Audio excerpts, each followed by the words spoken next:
जहाँ तक कि उसने बाथरूम में भी कैमरे लगाए थे, किसके साथ सोती है तू, ये करती है तू, वो करती है तू, धंधा करने वाली है तू, वेश्या है तो अभी तू मेरे पास नहीं आती है। शक के चलते आए दिन कई महिलाओं को घरेलू हिंसा का शिकार होना पड़ता है।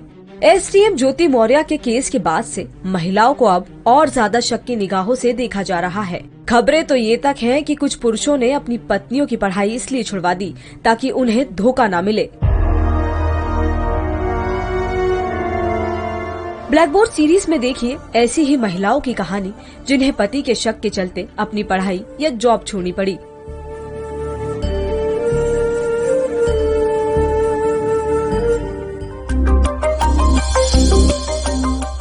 मध्य प्रदेश की राजधानी भोपाल में रहने वाली रक्षा राठौर शादी के 12 साल तक शक के चलते घरेलू हिंसा का शिकार हुई।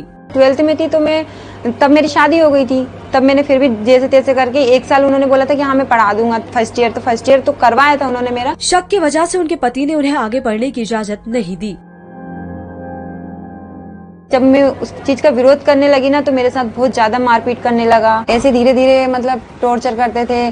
चाय में शक्कर कम हुई तो मारपीट करना, सब्जी में नमक कम हुआ तो मारपीट करना, ऊपर फेंक देना, जो भी चीज हाथ में आई उससे मार देना, चाकू छुरी कुछ भी चीज हाथ में आई। पढ़ लिख कर नौकरी करने का सपना देखने वाली रक्षा की मानसिक स्थिति पर इसका गहरा असर पड़ा। मुझे ना उसने सोचा कि ये कहीं बाहर नहीं चली जाए, किसी को कंप्लेन नहीं करते। जब मैं हबीबगंज जहाँ तक कि उसने बाथरूम में भी कैमरे लगाए थे और वो उसके पास फोटोज वगैरह कुछ भी है बाथरूम के, वो भी मुझे डरा धमका के बोलता था कि तेरा सोशल मीडिया पे मैं ये सब फोटो लीक कर दूंगा और बोल दूंगा कि तू दूसरे लोगों से वीडियो कॉलिंग करती है बाथरूम में ही। बोली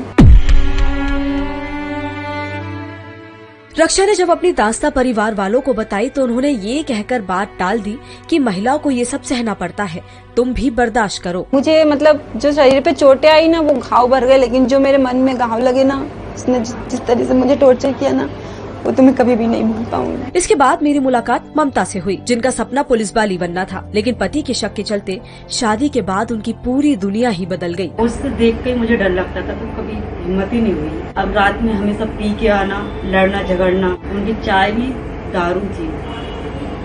हमें ये चीज शादी से पहले पता नहीं थी। शक की बीमारी के चलते ममता का पति उन्हें हाथ पर चाकू से अपना नाम लिखने को कहता था ताकि दूसरे मर्द उनसे दूर रहें।